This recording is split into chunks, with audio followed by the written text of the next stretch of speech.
اعوذ باللہ من الشیطان الرجیم بسم اللہ الرحمن الرحیم السلام علیکم ورحمۃ اللہ وبرکاتہ۔ پیارے بچوں، ہوم کلاسز میں آپ کو ایک مرتبہ پھر خوش آمدید۔ پیارے بچوں، اس سے پہلے والے ویڈیو کلاس میں ہم نے فیض احمد فیض کی غزل نمبر 1 کی تشریح کی۔ پیارے بچوں، آج ہم فیض احمد فیض کی جو آپ کے نصاب میں شامل دوسری غزل ہے اس کی تشریح کے بارے میں بات کریں گے۔ تو جماعت ہے 9ویں، مضمون اردو، موضوع فیض احمد فیض کی غزل۔ یہ غزل نمبر 2 ہے۔ پیارے بچوں، آپ نے پڑھا فیض احمد فیض کی حالات زندگی کے بارے میں، ہم نے پہلے ویڈیو کلاس میں جانکاری حاصل کی۔ تو ہم نے دیکھا بھی وہاں کہ فیض احمد فیض چونکہ انقلابی رنگ و آہنگ رکھتے تھے، لہذا ان کی شاعری میں محبوب کا تصور جو ہے وہ نہیں ملتا ہے جو روایتی شاعری میں ہمیں ملتا ہے۔ ان کے شاعری میں محبوب کا لفظ عموماً آزادی، امن و سکون اور انسانیت سے جڑا ہے، لہذا جو غزل ہم پڑھنے جا رہے ہیں اس میں ہمیں فیض احمد فیض کا محبوب یہی چیزیں لگتی ہیں۔ آپ اپنی درسی کتاب نکالیں اور صفحہ نمبر 118 دیکھیں۔ تو غور سے دیکھیں، غزل نمبر 2 فیض احمد فیض کی غزل کا مطلع ہے: کب ٹھہرے گا درد اے دل، کب رات بسر ہوگی، سنتے تھے وہ آئیں گے، سنتے تھے سحر ہو گئی۔ پیارے بچوں، پھر میں پڑھنے جا رہا ہوں یہ مطلب: کب ٹھہرے گا درد اے دل، کب رات بسر ہوگی، سنتے تھے وہ آئیں گے، سنتے تھے سحر ہو گئی۔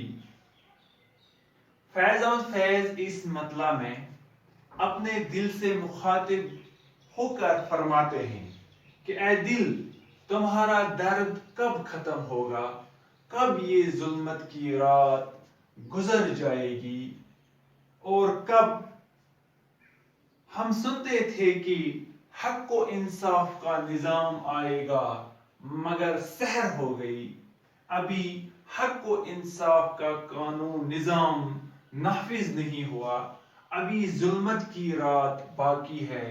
تو اے دل، مجھے بتاؤ یہ ظلمت کب ختم ہوگا، آپ کے دل کے ارمان کب پورے ہوں گے، کب ملک میں انصاف و آزاد نظام قائم ہوگا۔ مطلب کا پہلا ہی شعر، تو یہ اس کے شاعر اس مطلب میں امن و سکون کے لیے اپنے دل سے کہہ رہا ہے کہ کب امن و وطن میں امن و سکون نافذ ہوگا۔ پھر میں پڑھ رہا ہوں: کب ٹھہرے گا درد اے دل، کب رات بسر ہوگی، سنتے تھے وہ آئیں گے، سنتے تھے سحر ہوگی۔ تو شاعر کہتے ہیں کہ ابھی ظلم ختم نہیں ہوا، ابھی ہم سنتے تھے کہ حق کو انصاف کا نظام آئے گا، لیکن ابھی ظلم کی رات ختم نہیں ہوئی، ابھی افراتفری وطن میں ہے، کب یہ ختم ہوگا۔ غزل کا دوسرا شعر: کب جان لہو ہوگی، کب اشک گہرا ہوگا، کس دن تیری شنوائی اے دیدہ تر ہوگی۔ اچھی طرح دیکھیں، پھر میں پڑھ رہا ہوں یہ شعر: کب جان لہو ہوگی، کب اشک گہرا ہوگا، کس دن تیری شنوائی اے دیدہ تر ہوگی۔ تو شنوائی کا مطلب کیا ہوا؟ سننا، عرض داشت کو سننا۔ دیدہ تر گمناک آنکھ یا روتی ہوئی آنکھیں، اشک کا مطلب آنسو۔ تو شاعر اپنی روتی ہوئی آنکھ یا اپنی غمناک آنکھ سے مخاطب ہو کر فرماتے ہیں کہ ان آنسوؤں کا اثر کب ہوگا، میرے من کی مراد کب پوری ہوگی، کب میرے دل کی مراد، میرے ارمان پورے ہوں گے. اور وہ دن کب آئے گا، کون سا دن وہ ہوگا جب اس دل کی مراد پوری ہوگی.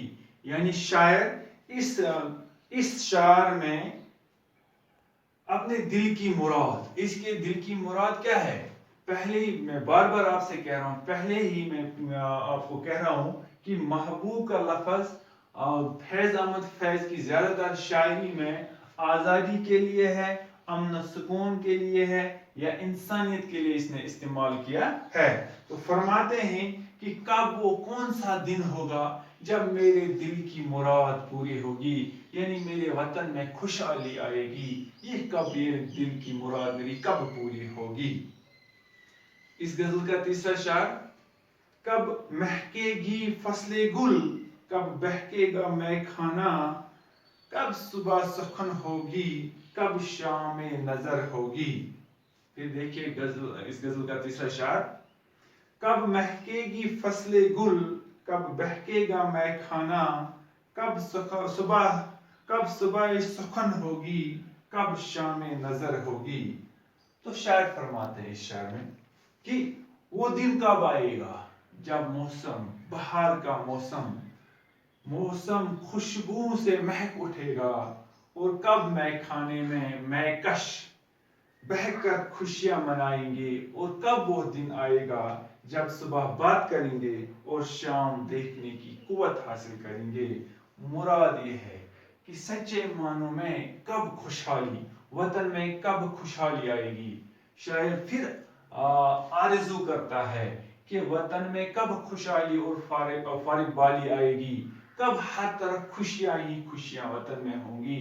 اس کے لیے شاعر آرزو کرتا ہے، تمنا کرتا ہے کہ وہ کون سا دن ہوگا کہ میرے وطن میں بھی خوشحالی ہوگی. غزل کا چوتھا شعر، وائز ہے نہ زاہد ہے، ناسا ہے نہ قاتل ہے، اب شہر میں یاروں کی کس طرح بسر ہوگی. پھر میں پڑھ رہا ہوں، وائز ہے نہ زاہد ہے، ناسا ہے نہ قاتل ہے، اب شہر میں یاروں کی کس طرح بسر ہوگی. تو زاہد کا مطلب کیا ہے، پرہیزگار. وائز کس کو کہتے ہیں، واز کرنے والا. ناسیہ کا مطلب نصیحت کرنے والا. شاعر فرماتے ہیں کہ اب شہر میں کوئی پرہیزگار موجود نہیں ہے، اور نہ کوئی نصیحت کرنے والا موجود ہے، اور نہ کوئی قاتل ہے. پھر شہر میں جو عاشق لوگ ہیں کس طرح زندگی بسر کریں گے. یعنی شاعر کہتا ہے کہ عاشق اور میکش اب شہر میں کیسے جئیں گے، کیونکہ ان کے لیے جینے کا کوئی سامان نہیں ہے. شاعر فرماتے ہیں کہ جو عاشق ہے اپنے محبوب کے غم میں شراب نوشی کرتا ہے، تو وائز اور زاہد اس سے نصیحت کرتے ہیں کہ شراب اور عشق اچھی چیز نہیں ہے، اس سے باز آنے کی تلقین کرتے ہیں. تو اس طرح شب و روز ان لوگوں کے گزارنے کا سامان مہیا ہوتا ہے. لیکن اب شہر میں جب یہ لوگ ہی موجود نہیں تو کس طرح ان کا گزر بسر ہوگا. غزل کا آخری شعر ہے، اس غزل کا جو مقطع نہیں ہے، شعر نمبر 5، کب تک ابھی راہ دیکھیں گے، کب تک ابھی راہ دیکھیں اے قامت جانانا، کب حشر معین ہے تجھ کو تو خبر ہوگی. کب تک ابھی راہ دیکھیں اے قامت جانانا، کب حشر معین ہے تجھ کو تو خبر ہوگی. تو قامت کا مطلب کیا ہوا، قد کی درازی، لمبا قد. حشر قیامت، معین کا مطلب مقرر.